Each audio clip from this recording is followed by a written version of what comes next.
Hello, and welcome to Rubbin Minds. My name is JJ Omojowa.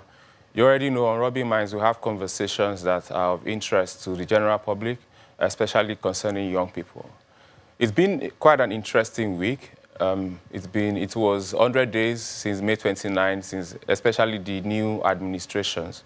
So there's been a lot of banter across from the different supporters of the different governors, Lagos, Oyo, and a couple of other ones.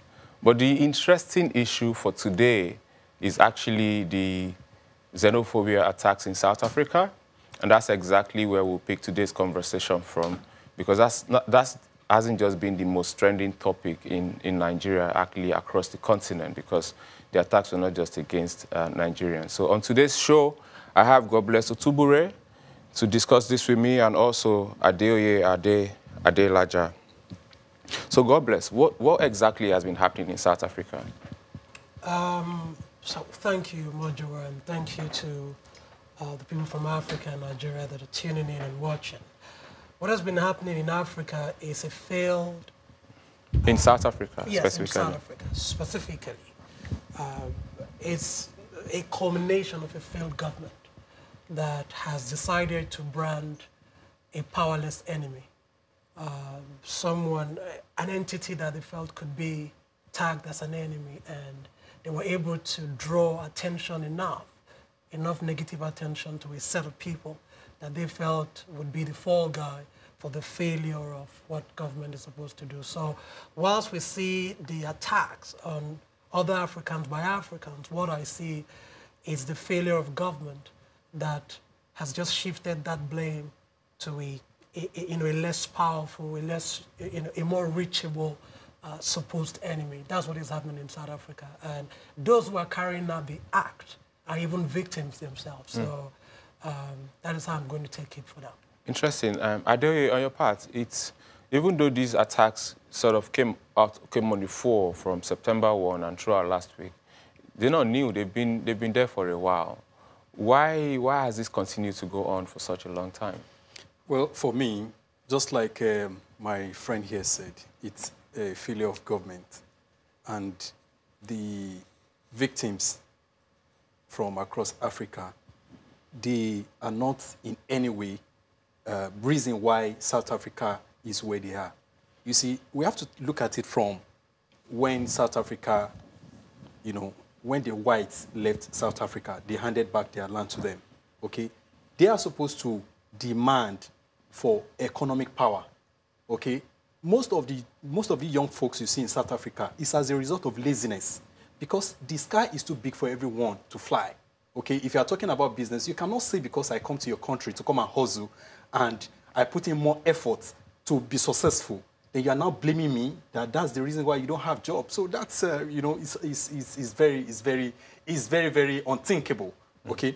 So I believe South African government are also part of the problem. I watched a video where the president, Cyril Ramaphosa, was trying to incite people that when I get elected, all the foreigners in our land who are taking your job, we are going to return your job. You see, it has been a generational problem. Is there actually a video like that? Yeah, I have it. I have it. I watched it. Okay, because it is unfortunate. It is because it's a sentiment that has been existing in the country for years. So you feel that, okay, for me to get elected, I need to tap into this sentiment and, tell the people. So you find out that the problem is government are part of the problem, citizens are also part of the problem. Coming down here in Nigeria, you see that no matter how hard the country is, no matter how the economic environment is, you still see Nigerian people pushing forward, not blaming anybody. Okay, it's only lazy people that will be blaming, oh, because of this, I won't be able to, get what I'm supposed to get. But you still see young people pushing forward. Go to go to other markets around Lagos. I need to say something. Young, vibrant people working very hard. I agree completely, but I need to say that also in Nigeria, we've seen news reports of certain parts of Nigeria saying certain parts are getting all the jobs. And also in South Africa, it's not every black South African that is xenophobic. So we need to be careful so that we don't get to have a generalistic view that says all of them are xenophobic and all of us are... No. I am not generalizing. I was just going to. I just said some lazy South Africans. I would rather we don't even use the word Yeah. lazy on this platform. Yeah. And it's simply because we are here to provide solutions. Yeah. Okay. Though we would talk about the issues, but when you said the current president Ramaphosa said that he was going to give back pre-election jobs, I saw a video too, and I'm believing that's the same video. He didn't say he was going to give back jobs. What he said was the illegal foreigners and illegal traders would, there's an issue around the word illegal foreigners. Now, the reason I think government is also complicit in this, is simply because when you look at the South African government, in 2017, they came up with a white paper that actually, how will I say it? Let me use the word partition. So this white paper, if signed into law, would literally mean that other Africans who come in will be regarded as of low worth. Legally or illegally? I think the word now is maybe, okay, so is it illegally now? Because I'm trying to be very So when specific. you say other, first of all, nobody should be treated like of that. low worth. Of low worth. So it's more like saying, I can't reach my phone. I would have shown you because I had to take my time to research it even before I came back from the US, and I said, look, what is this? This is not right. So they were giving more preference for nationals of other continents and not the Africans who are coming into South Africa. Yes, it's a white paper that has gone through the process. It's almost becoming a law. Now, what you simply do with that kind of law is that you see fellow Africans as illegal immigrants in Africa. But that is not official yet. No, so it's let's not official yet. So I just think, because now, Ramaphosa was criticizing something that I think which of the blocks was trying to do something. He criticized it, and in that same argument, he was criticized for not talking about what his own government was going to do. Now, I said one of the things I was hoping that we can do today on this show is talk about what are the root causes of xenophobia. First is the lack of quality education for the many. So I would tell Africa this now. I just came in from the US, and I was speaking to the Charlottesville city. It's like what you have the local government council. And I was asking about the Charlottesville secondary school because I took my time to not just to go there, but to understand what these people are doing and why are they better. Omojua, why they're better than us is because of the premium they place on education. I saw a secondary school that was better than the best of our universities here. Anybody that want to argue it, bring your pictures. I will show you. So, God bless. I want us to debate things that are very, very objective, so that we don't start to have back and forth. Because when it comes to subjective things, there are always arguments.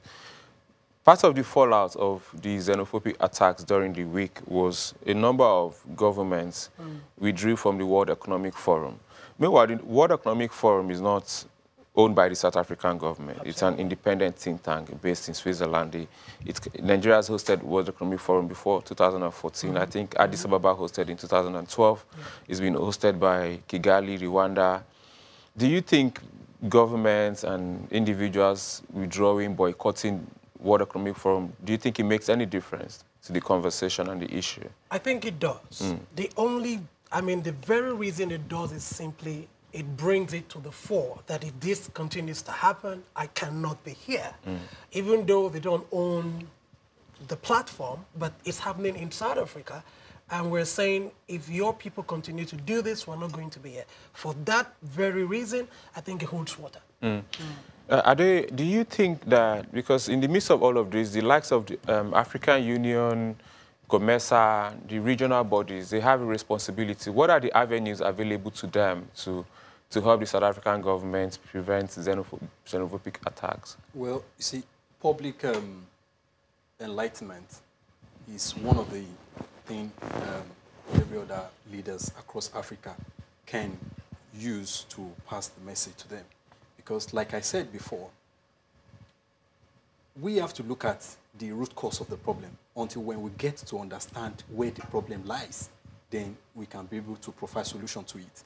You rightly mentioned quality education is part of it. Reorientation is also part of it. When there's a national reorientation, because they already have, let me say some set of people, because I don't want to generalize, and I'm trying to choose my word carefully. Once, there is a national orientation, national agenda that fellow blacks in South Africa are not our enemy, okay? They have come here to hustle, they have come here to, to pursue their own greener pasture, okay? Their presence in our country is not a threat to us in any way.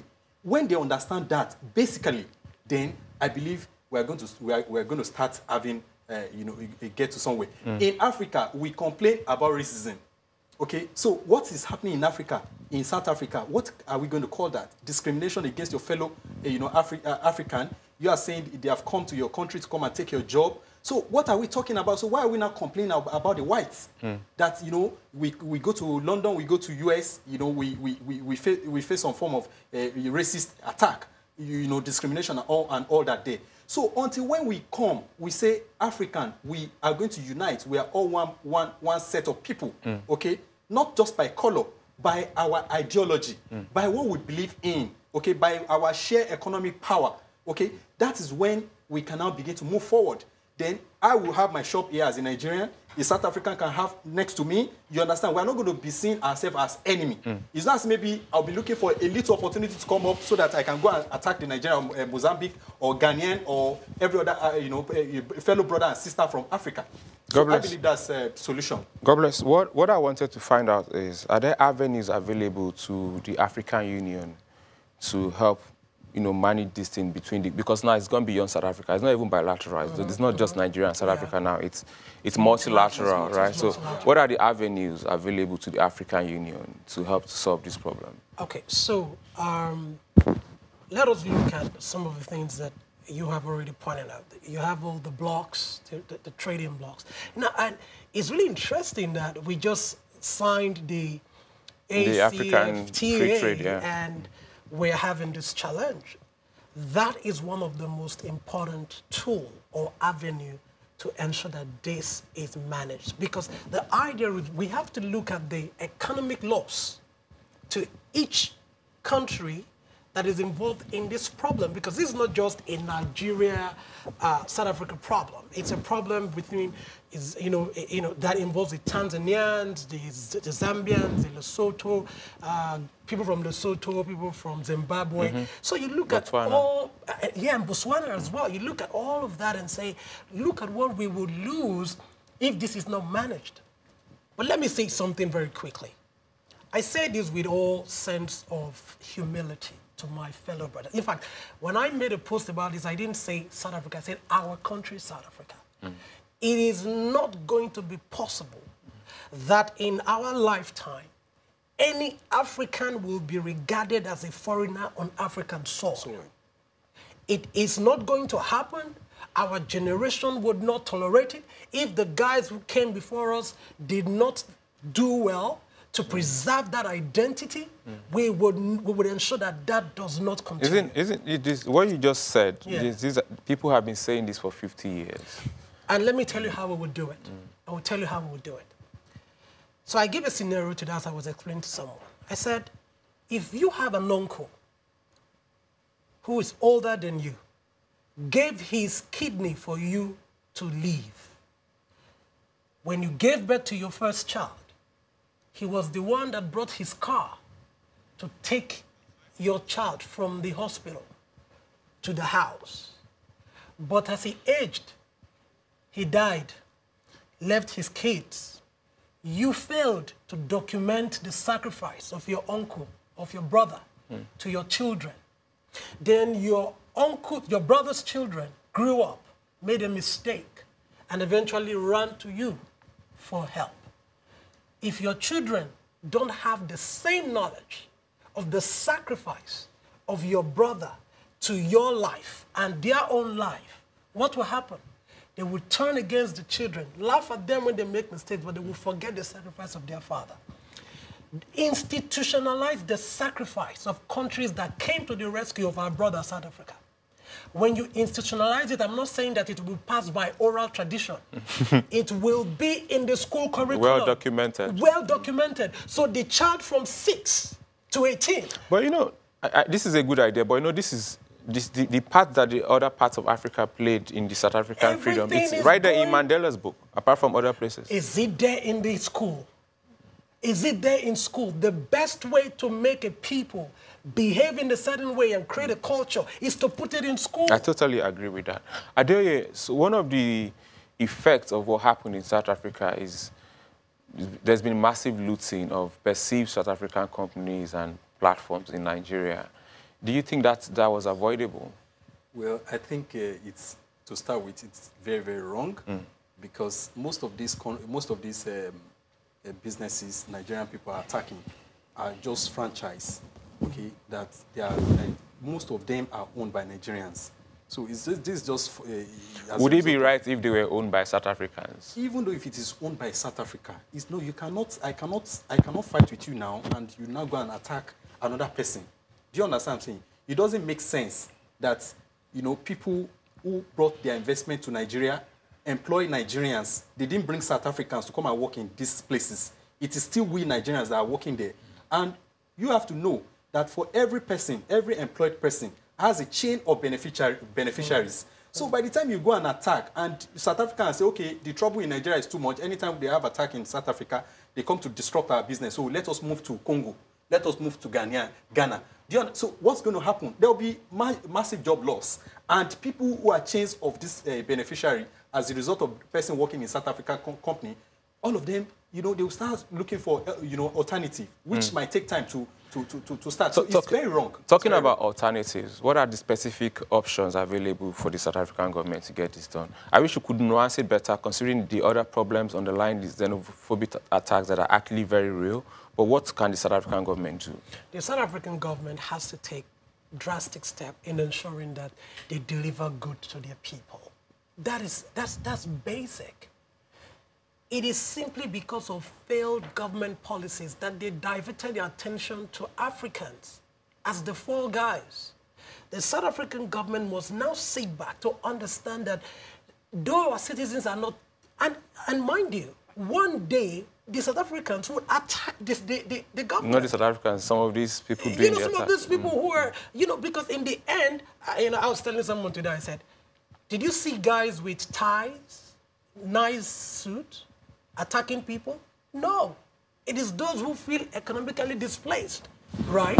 So one thing the South African government can do is to begin a proper re-education of their people. Invest better in education, curb wanton corruption. Thank you very much.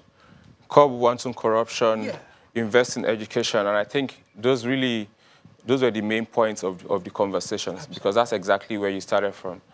Viewers, we'll go on a very short break now. When we come back, we'll continue the conversation. Please tune in.